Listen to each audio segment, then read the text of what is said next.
under the direction of a known Communist Party operative from Bulgaria dogged by corruption charges. The scandal-plagued United Nations Education Agency released a new report demanding broad changes to school textbooks around the world. It is the latest shot across the bow aimed at parental rights, local control of education, and national sovereignty. The goal of the Global Education Monitoring Report by the UN Educational, Scientific, and Cultural Organization, UNESCO, is fairly transparent: accelerate the indoctrination of impressionable children worldwide with textbook propaganda promoting global citizenship, the discredited man-made global warming theory, homosexuality, transgenderism, and outright totalitarianism. And according to the report itself, school textbooks are the best way to do that. Few instruments shape children's and young people's minds more powerfully than the teaching and learning materials used in schools, begins their report, hitting on something understood by every mass-murdering tyrant from Chinese Communist Chairman Mao and Soviet Communist Joseph Stalin to National Socialist Adolf Hitler. Textbooks convey not only knowledge but also social values and political identities. The UN report focuses on whether the UN's agenda for global totalitarian rule is being promoted vigorously enough in school books. The report seeks to measure the extent to which global citizenship education and education for sustainable development are mainstreamed in national education policies, curricula, teacher education and student assessments. Reads the first page of the revealing document. A German library of school textbooks from around the world was used for the study. The report, published by UNESCO in December, celebrates the fact that, around the world, more and more captive students are being bombarded with globalist propaganda through textbooks. The document is filled with graphs gleefully highlighting the rapid expansion of textbooks that promote the UN's controversial causes across a range of issues: globalism, pseudo-environmentalism, gender confusion, multiculturalism, and more. However, the report, also dubbed Policy Paper 28, laments that students in some countries are still not receiving a satisfactory dose of UN-backed indoctrination.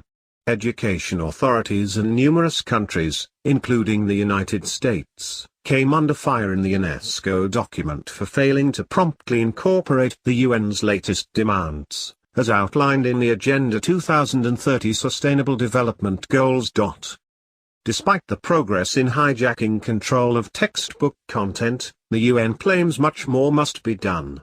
As this policy paper shows, textbooks in many countries still fail to deal comprehensively, clearly and fairly with concepts that are crucial. The report claims, citing the UN's bizarre version of human rights, the opposite of individual God-given rights as understood and protected in America by the Constitution, so-called gender equality, environmental activism, social cohesion, and more.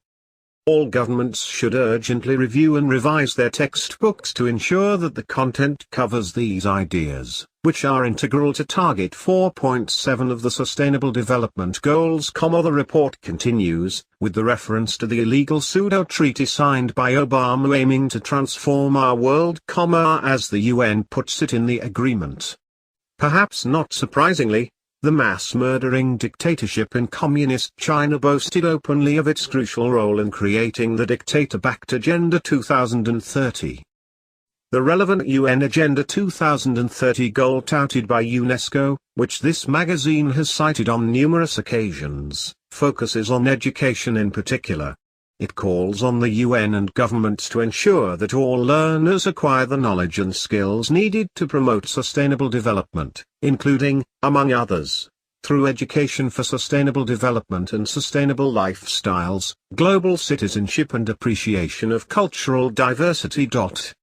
In other words, it's not enough to just learn to love the UN's totalitarian ideology of sustainable development. Children must be so thoroughly indoctrinated that they actually promote it.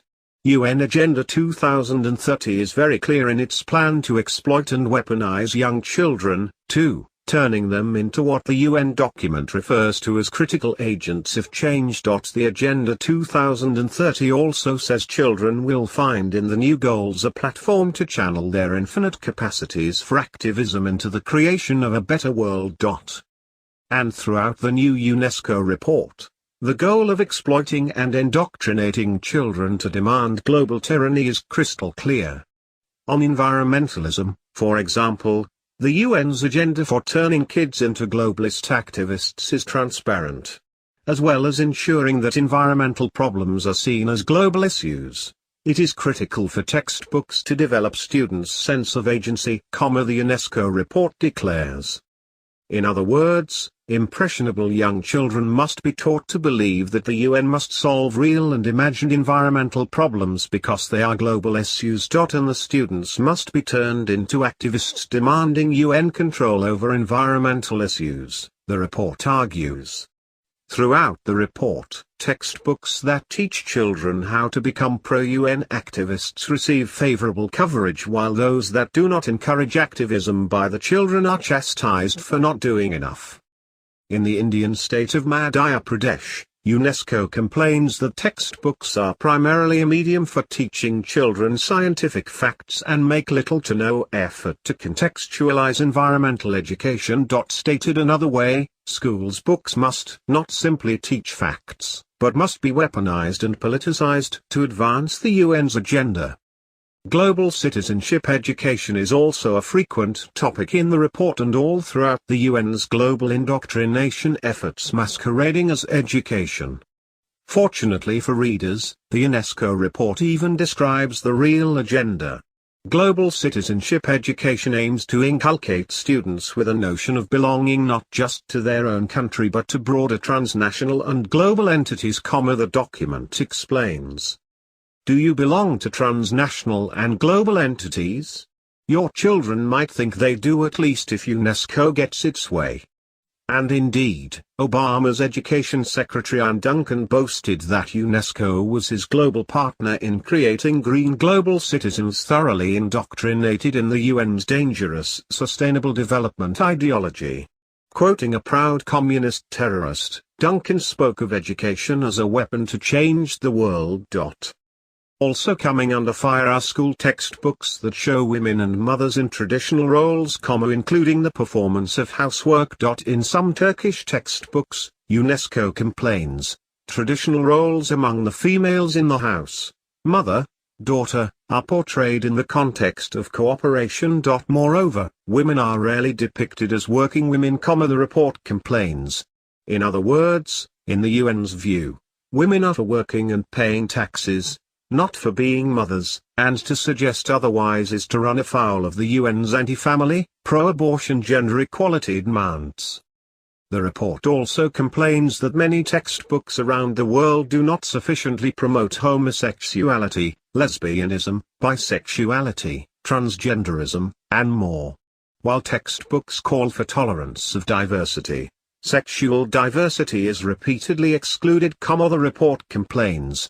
Unsurprisingly, the Swedish government is praised by the radical UN agency for promoting homosexuality and homosexual parenting in school textbooks. Other UNESCO education documents also call for the sexualization of children. The International Guidelines for Sexuality Education, released in 2009, for instance, call for teaching children starting at age 5 that masturbation is pleasurable. By age 9, children begin lessons on aphrodisiacs, homophobia, transphobia, the alleged safety and desirability of legal abortion, and various perversions.